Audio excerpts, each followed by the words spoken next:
Welcome to Up All Night DIY. I'm Monica. Thanks for joining me. I'm co-hosting the Can't Sleep Creations Freestyle Follies with my sweet friends, Dawn of Shabby Meets Bling, and Jody of Jody at Southern Seasons. We're joined by lots of our talented friends as well. You'll find links to their channels along with a link to the playlist in the description box. I'm freestyling some Pottery Barn-esque artisan trays. Let's get into it. My first DIY tray is going to be a Trough-style tray, and I have here a couple of canisters. Believe it or not, I've had these for 20 years. These are from 2006 according to the expiration date on the bottom. I'm going to use these as an armature for my trough. The first thing that I'm going to do is attach them using some painter's tape. I'm going to tape the open ends together.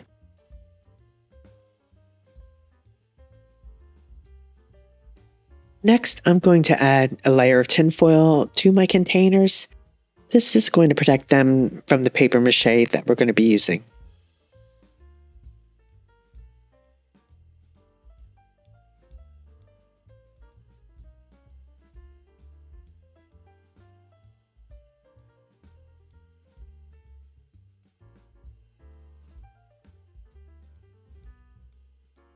I'll use more painter's tape to attach the tinfoil to the containers. This will also serve as a template for exactly where I want my opening to be.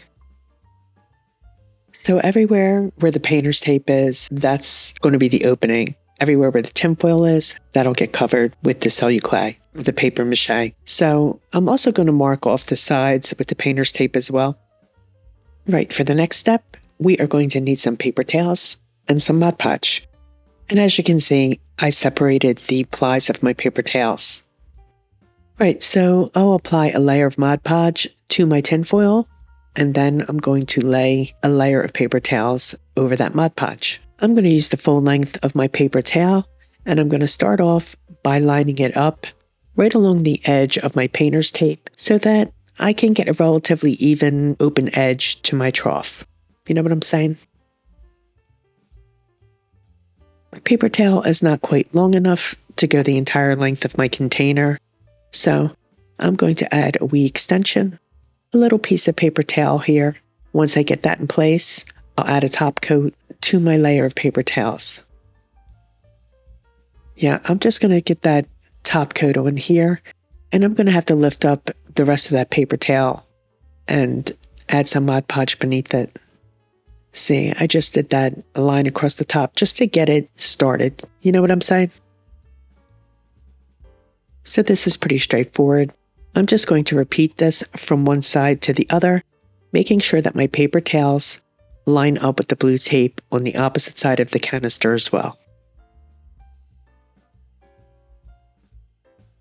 And I let it sit for a little bit to kind of dry somewhat, and then I come back and add a couple more layers on top of what I've already laid here so that I have a good foundation for our papier-mâché.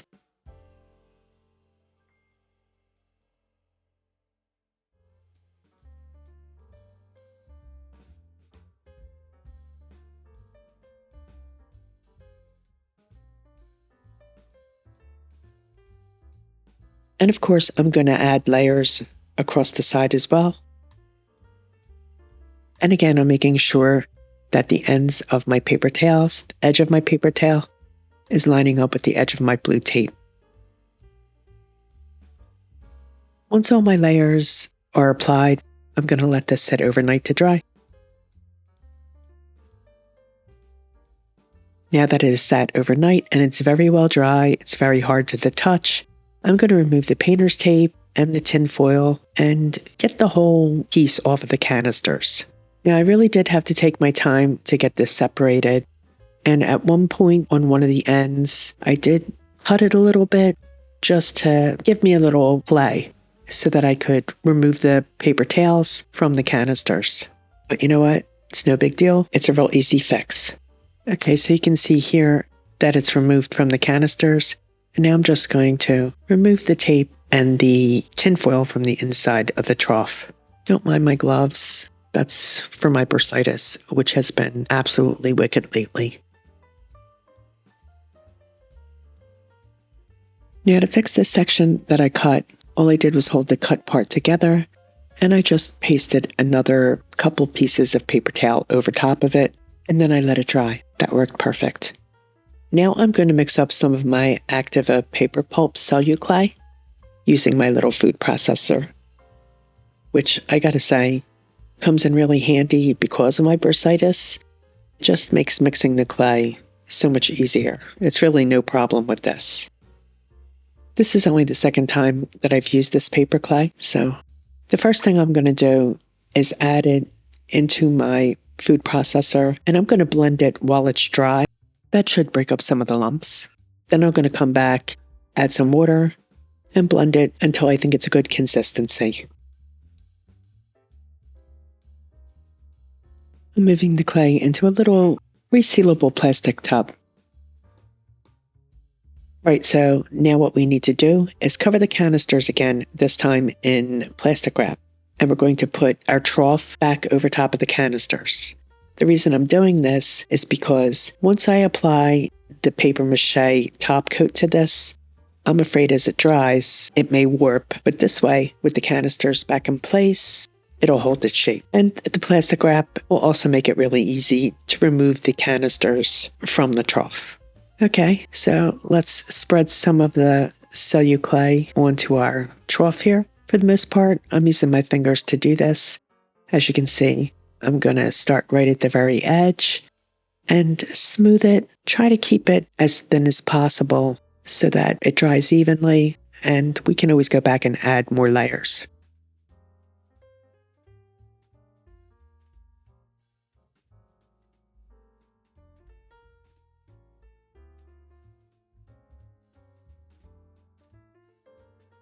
After I got the first layer on, I let it sit overnight, and then I came back and I could see where there were some areas where it was kind of sparse, so I did another thin layer of the papier-mâché over top and let it dry again overnight.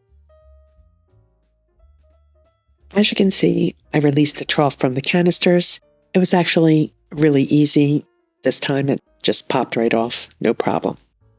Right, so now I'm going to apply a layer of the paper pulp celluclay on the inside of my trough. And once again, we're going to let that dry overnight. To be honest, it actually took like a day and a half for the inside to completely dry. So that did set me back a wee bit. But you know, like I said, there is a little bit of a learning curve here. It's only the second time I've used it.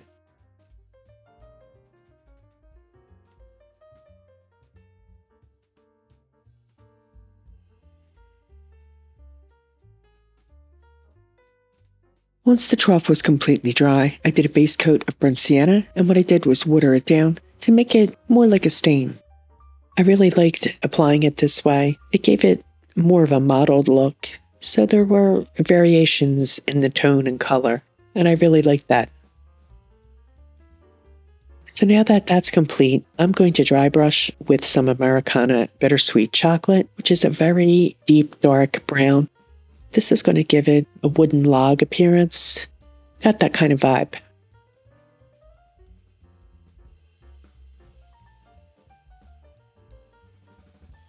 Now to add even more dimension, I'm going to come in and with a little heavier coat, I'll add Americana Mississippi Mud, which is a medium, almost milk chocolatey brown.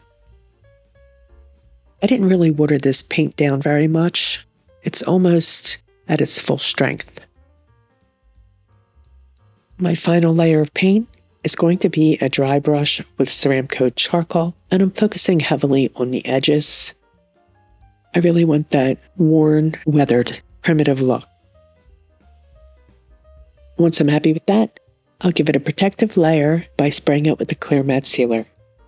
I want to add a wee bit more embellishment here, and I'm going to do that with some 19 gauge wire. I've cut some lengths, and I'm just going to wrap them around the sides here from side to side, and I'm going to push some of the wire inside the trough so that it hugs the bottom. Just like this, just kind of forcing it down to take the shape of the trough. This was a little tricky wearing these gloves, but I really had no choice because without them, I don't think I would have been able to do it at all. They really do help, these gloves. Anyway, what I'm going to do is fasten them on the side just by twisting the wire together. I want it to be really kind of a little bit of chaos there, a little noisy on the side. I'm just going to grab my pliers and give the wires a good twist to make sure that they're well secured together. I'm really kind of doing big loopy loops, so that it looks nice and rustic on the side here.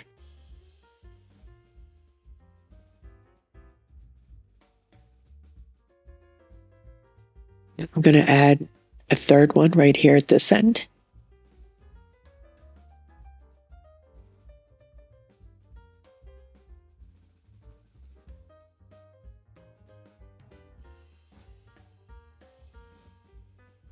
Now that I have 3 lengths of wire going from side to side, I'm going to run one long wire through those wires completely around the perimeter of the trough, and I'll twist off the ends on the sides just like I did with the other 3 lengths of wire. And that's it for our trough.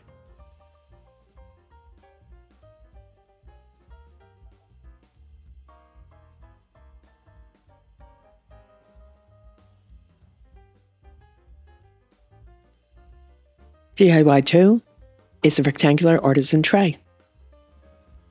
So I have here a plastic tray that I keep paint bottles in. I'm going to cover it with some saran wrap. Now this is just the regular old plastic wrap. It's not the sticky kind. So once I get this completely covered, I'm going to use painter's tape to secure it to the container on the inside. This worked perfectly well, but if you have the sticky kind, I'm sure that would be even better.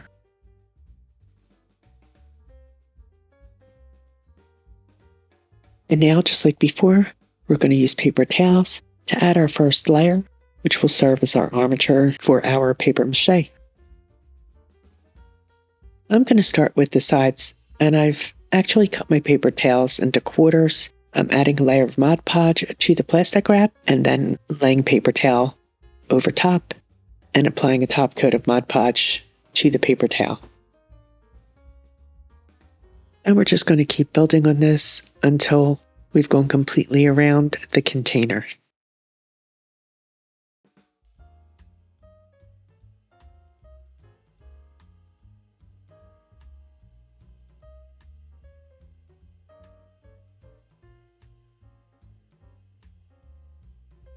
Once the sides are completed, I'll go across the bottom with the paper towels in the same way. I did apply 2 layers of paper towels, and then I let it sit overnight to dry.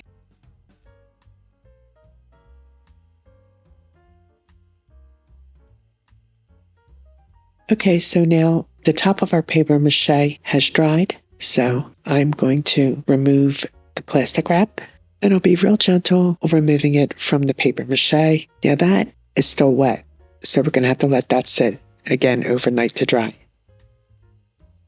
Finally, everything is nice and dry, and I'm going to trim off little bits of the plastic wrap that's stuck and some of the Mod Podge that was a little uneven. We're just going to trim up those raggy bits with a regular old pair of scissors. Just like before, I'm going to add a protective layer of plastic wrap to my container, and I'm just going to set my mold right over top, as you can see, just like we did before with the trough. And now we're going to add a top coat of the celluclay, a nice thin coat, same as before. Starting with the sides again, nice and thin. I'm trying to keep it as even as I can the whole way around so that it dries evenly and quickly. Once I get the sides completely coated, I'll coat the bottom, and then we're going to let this dry overnight.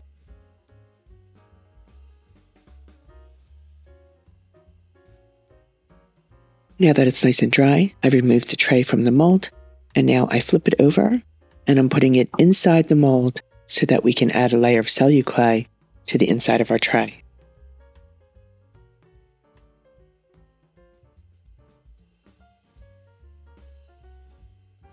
And once again, we're going to have to let it sit overnight until it's completely dry.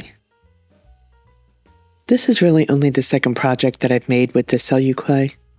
So I wasn't really sure how long it was going to take for everything to dry completely. And as you can see, it's multiple days. So, plan accordingly if you're going to use this method. I use my drill to punch 2 holes on either side of my tray, on the short sides, so that I can attach some handles. I'm going to do that now before I paint, so that the inside of the holes, will get painted as well.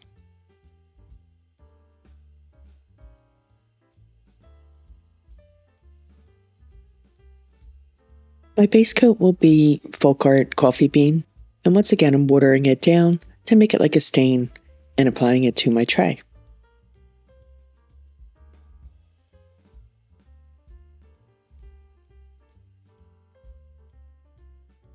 We've also watered down some ceramic coat charcoal. I'm going to use my craft toothbrush to add sprinkles. So I'm just going to dip my toothbrush into the paint, draw my thumb across the bristles, and splatter my tray. When I'm satisfied with the charcoal sprinkles, I'm going to add some bleached sand sprinkles as well. I think the bleached sand will add a nice little highlight. I created my handles by rolling 2 canes of Bottle Magic clay that's been tinted with ceramic coat burnt umber. This is clay that I had left over from another project. I'm using a clay tool to add some grooves in it to make it look like it's wood, just giving it an irregular shape, and I'm going to let it dry overnight. Of course, you could always actually use branches and sticks if you have them, but I live in the city, so they're not really readily available, but Model Magic is. Add dimension to my handles. Once again, I've watered down some paint. I believe this is some of the bittersweet chocolate, and I'll apply it to the handle and wipe it back with a paper towel. Again, using it like a stain. I do the same with some watered down ceramic coat charcoal. And as a final touch to the handle, I'm going to dry brush it with some bleached sand. When that's complete, I'll give the tray and the handles a spray of clear matte sealer. I attach the handles to the tray with some strands of raffia. I just pull those strands right through the holes that I poked in sides of the tray, giving this a nice organic, earthy look. Now, of course, the handles are really just for decoration. You wouldn't want to lift a tray with them. But once I feel that they are secure, I'll tie the raffia into a knot on the inside, and I'll do the same on the second handle.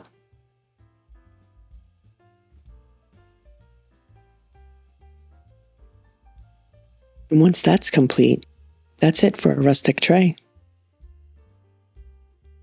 Shall we take a look at today's projects? Here's a good look at the inside of our trough. You can see how the wire goes down into the well and takes the form of the bowl. The wire really adds a very primitive element. From the side, it really looks like a hollowed out log.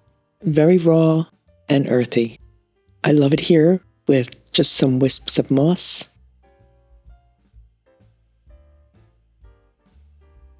And here I added my stone bead garland that I made a few weeks ago. I'll link that video for you. I just laid it over top of the moss. It's very primitive, very textural. And as I mentioned in previous videos, I'm really kind of leaning into that whole aesthetic right now. Let me know what you think.